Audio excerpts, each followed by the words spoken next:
네, 현상을 꿰뚫는 통찰력으로 오늘 시장을 준비합니다. 자, 대형 IT 쏠림이 점점 더 두드러지고 있는 미국 시장.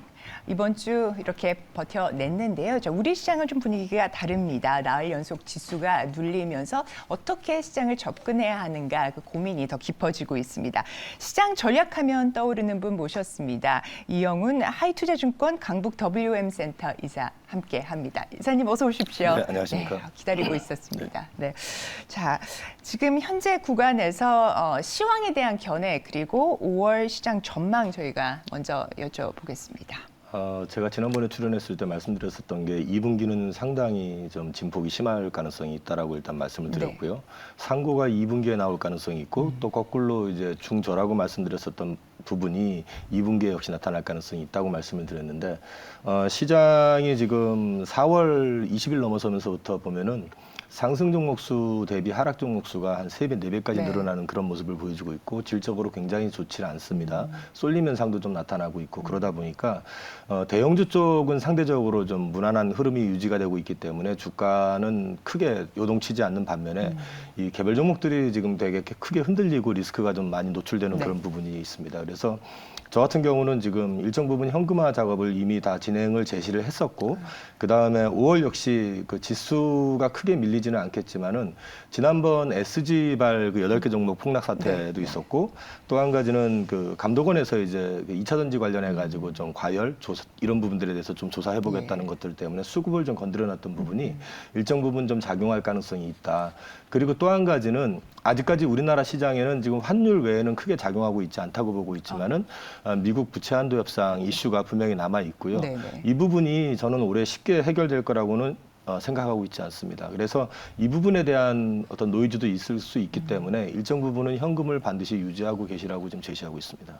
네, 시황에 대한 말씀 지금 들어봤는데요. 그러면 지금 유념해서 봐야 할 이벤트나 지표 관련돼서 뭐 부채 한도 협상은 말씀을 주셨습니다만 어떤 부분들을 좀 짚어봐야 할까요? 지금 현재 저는 일단 뭐 당장에 그저께 발표됐던 CPI 같은 경우도 네. 이제 4.9를 찍었잖아요. 네네. 근데 이제 6월에 발표될 이제 5월 같은 경우는 그게 4%대 중반까지도 떨어질 수 있을 거라고 봅니다. 그러면 더 이상 CPI로 인한 노이즈는 크지 않을 거다. 그다음에 코아 같은 경우는 지금 아직까지 5%대 중반을 유지하고 있고 쉽게 안 떨어지고 있는데 그 내용을 보면 그 쉘터 부분, 그러니까 이제 주거 비용 관련된 거 이게 떨어지질 않고 있어서 그런데 이 부분도 결국은 또 수차적으로 떨어질 수밖에 없는데 문제는 연준의 눈높이에 맞을 정도로 떨어지지는 않을 것 같기 때문에 금리는 이제 추가 인상하지 않는다는 전제하에서 동결로 유지가 된다고 이제 지켜봐야 될 것 같고 그럼 결국에는 국내 해외 쪽에서 가장 중요하게 봐야 되는 건 부채 한도 협상이 맞다고 보고 있고요. 국내 쪽에서는 지금 환율이 우리나라가 지금 보면 올해 들어가지고 브라질 헤아라보다도 약합니다.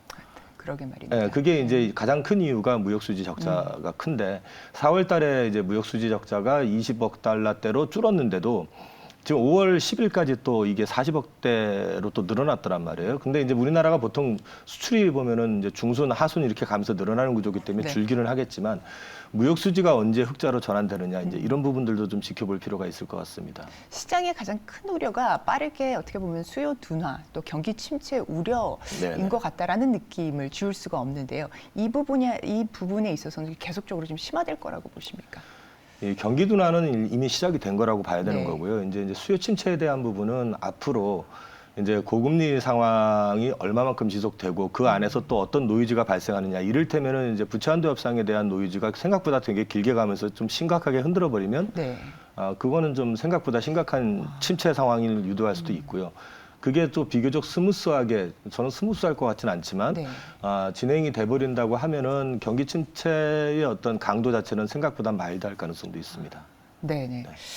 자, 저희가 잘 지켜봐야 할 것 같습니다. 가장 중요한 부분 중에 하나가 투자자로서 이제 어떤 섹터를 볼 것이냐, 어떤 종목을 볼 것이냐, 특히나 이렇게 개별 종목의 장세가 이어지고 있을 때는 좋은 종목들을 잘 고르는 것이 이제 필요할 텐데요. 우선 섹터별로 조금 접근을 해보도록 하겠습니다. 유망하다고 보시는 섹터, 현재 시점에서는 어떤 섹터를 좀 볼까요? 일단 저는 지금 5월장을 앞서 말씀드렸지만 좀 현금을 일정 부분 가져가시라는 걸 전제로 이 얘기는 공격적으로 매수에 접근하지 마시라는 얘기고요. 그럼에도 불구하고 이제 포트를 다 비울 수는 없고 그다음에 또 포트를 비우는 건 또 다른 리스크잖아요. 그러니까 이제 그 주식을 편입을 한다고 했을 때는 일단 조선 섹터도 괜찮고요. 그다음에 제가 지금 보고 있는 거는 이제 그린 에너지 섹터에서 풍력 섹터 같은 경우는 이제 작년 4분기 그 터빈사들 실적 발표할 때 이 수주 규모가 굉장히 크게 늘어났고요. 요번에 지금 1분기 실적 베스타스가 발표한 때도 보면 수주가 굉장히 많이 늘어난 걸 확인할 네. 수 있습니다. 어닝 서프라이즈도 나왔고. 이 얘기는 이제 터빈 회사가 이제 부품사들한테 공급을 하기 위해서 발주를 주는 시차가 보통 한 6개월 내외거든요. 네. 그럼 작년 말부터 이제 본격적으로 늘어났다고 그러면 그 시차로 봤을 때 우리나라가 이제 본격적인 우리나라 부품회사들이 수주하는 시점이 이제 6월, 뭐 7월 요 시점이 되지 않겠느냐. 그러면 네. 수주와 실적 턴어라운드가 같이 발생할 수 있다라는 측면에서 그린 섹터 한번 보셔도 좋고 2차 전지처럼 향후 10년간 장기 성장성이 개런티가 되고 있다라는 네. 점도 같이 보셔도 되고요. 그리고 제가 특정 섹터를 지정하지 않고 성장 엔진을 장착한 전통주라고 말씀을 드렸는데 네네. 대표적인 거는 당장에 지금 현대차 하면 이게 성장 엔진을 장착했어라고 물어보시겠지만 지금 현대차에 대해서 2026년 글로벌 1위가 될 수도 있다는 지금 네네. 전망이 나오고 그렇죠. 있잖아요. 네. 그게 이제 인도 시장 공략을 지금 해가면서 중국에서 맡겼던 걸 인도에서 풀어내고 그다음에 그 현대차가 어찌됐든 간에 전기차 쪽에서 먼저 선제적으로 많이 투자한 게 있어서 EGMP 플랫폼이라든지 그 제품의 어떤 디자인 퀄리티가 굉장히 높아진 상황이기 때문에 네. 전기차가 확장되면 될수록 이쪽은 또 다른 어떤 모멘텀이 발휘가 될 가능성이 있다라는 면에서 현대차 같은 네. 자동차도 괜찮고요. 그렇죠. 그다음에 또 하나는 지금 시장에서 버려져 있긴 한데 이제 보셔야 되는 게 우리나라 지금 보면 PF 이슈가 상당히 심각하지 않습니까? 근데 이제 PF 이슈가 심각하기 때문에 건설사 분양 문제도 있고 미분양 이슈도 있기는 한데 건설사 가운데 대형사들, 대형 건설사들. 대형 건설사들 그 가운데서 또 해외 그 시장 공략과 관련돼 있는 해외 진출과 관련돼 있는 건설사들이 있지 않습니까? 네네. 플랜트 수주라든지 이런 쪽으로 그런 쪽은 이제 사우디의 네옴시티를 이슈를 해가지고 플랜트 각종 이제 플랜트 관련된 부분들이 중동 쪽에서 많이 발주가 될 것 같고요. 동남아 쪽에서도 그런 부분들이 생각보다 많이 나올 가능성이 높습니다. 네네. 그러니까 이런 쪽도 한번 관심 가져보셔도 괜찮을 것 네네. 같고요.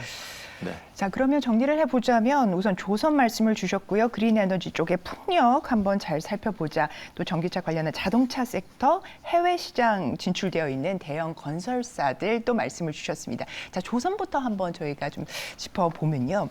조선 같은 경우에는 지금 수주단에서는 굉장히 좋아 보이는데 문제는 운임이 6주째 지금 내려가고 있다라는 부분이 조금 걱정이 됩니다.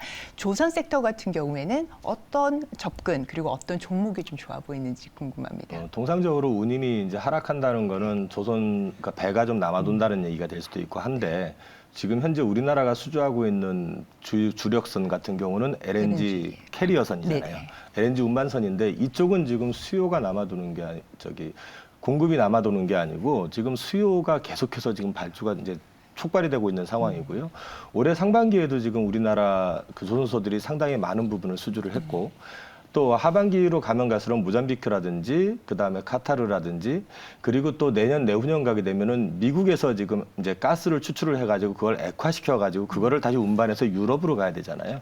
이런 쪽 플랜트들이 설계 단계부터 시작해서 구체화되고 있는 것들이 많거든요. 네. 그래서 향후 지금 자료를 보니까 향후 한 5년 정도는 이쪽 수주가 꾸준할 가능성이 높다. 그 다음에 2004년에서 2007년 사이에 대량 발주가 있었고 조선 빅사이클이 있었습니다. 네. 그 당시 발주됐었던 것들이 폐선 설령이 임박했습니다. 지금 보통 한 20년 정도가 이제 지나면 폐선을 하게 되는데 2004년에서 2007년, 네네. 20년. 네, 그러면 이제 오네요. 이게 문제가 뭐냐면 폐선이 임박한 데다가 환경 규제 이슈가 지금 나오고 있잖아요.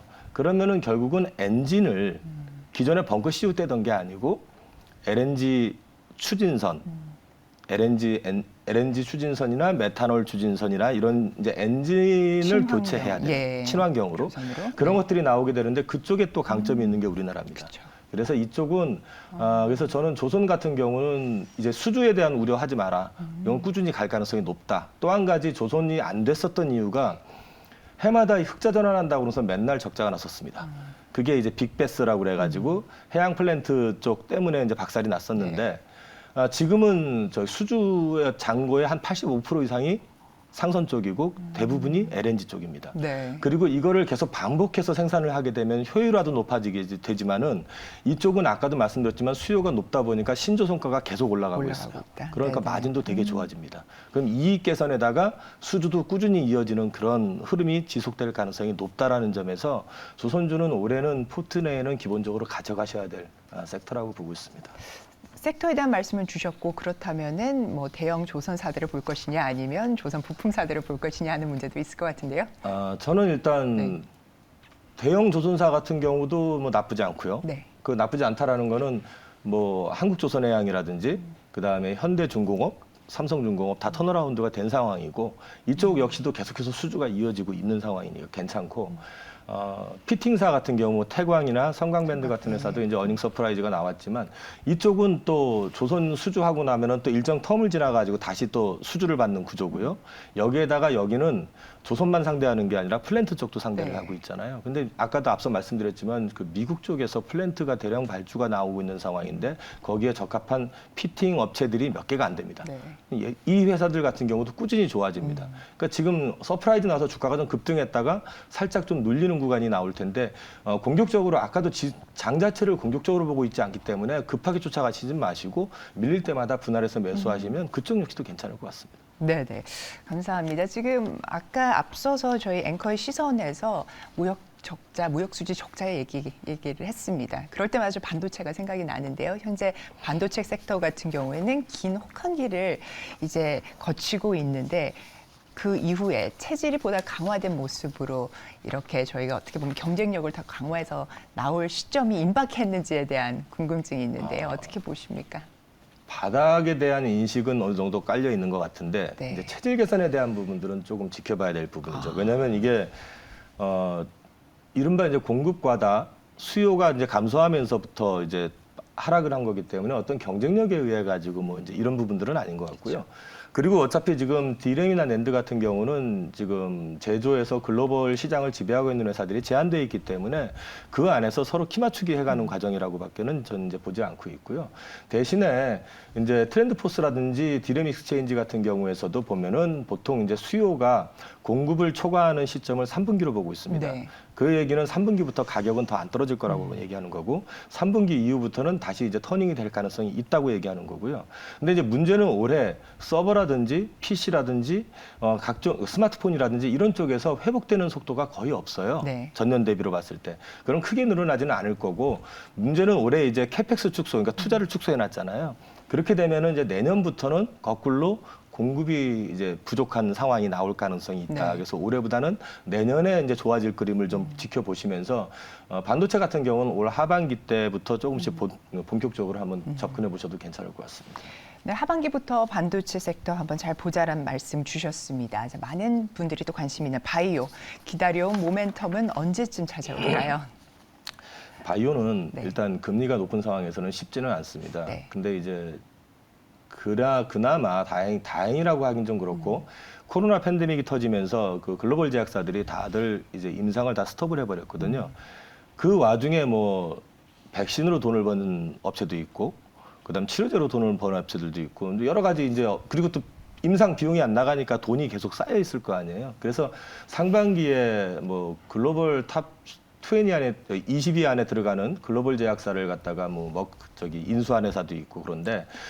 이런 부분들이 이제 하반기 가면서 더 나타날 거라고 저는 보고 있습니다. 네. 왜 더 나타나냐면은 하반기로 가면 갈수록 지금 고금리 하에서는 바이오텍들의 자금 사정은 더 쉽지 않아질 거기 때문에 그게 더 네네. 많아질 거고 임상이 중단돼 있다 보니까 지금 임상 파이프라인이 3상에 진입한 게 몇 개 안 됩니다. 네. 그러다 보니까 이제 그 파이프라인에 대한 수요, 그거는 이제 우리나라 기업에도 좀 도움이 될 수 있는 부분인데 그런 부분들 역시도 좀 늘어날 가능성이 있다. 그래서 바이오 쪽은 상반기보다는 저는 하반기 쪽, 네네. 올 가을 전후부터는 좀 네네. 지켜보셔야 될 시점이 아닐까 싶습니다. 네, 바이오도 마찬가지로 하반기를 좀 노려보자라는 말씀해 주셨습니다. 오늘도 명쾌한 인사이트 나눠주신 이사님 대단히 감사합니다. 네, 감사합니다.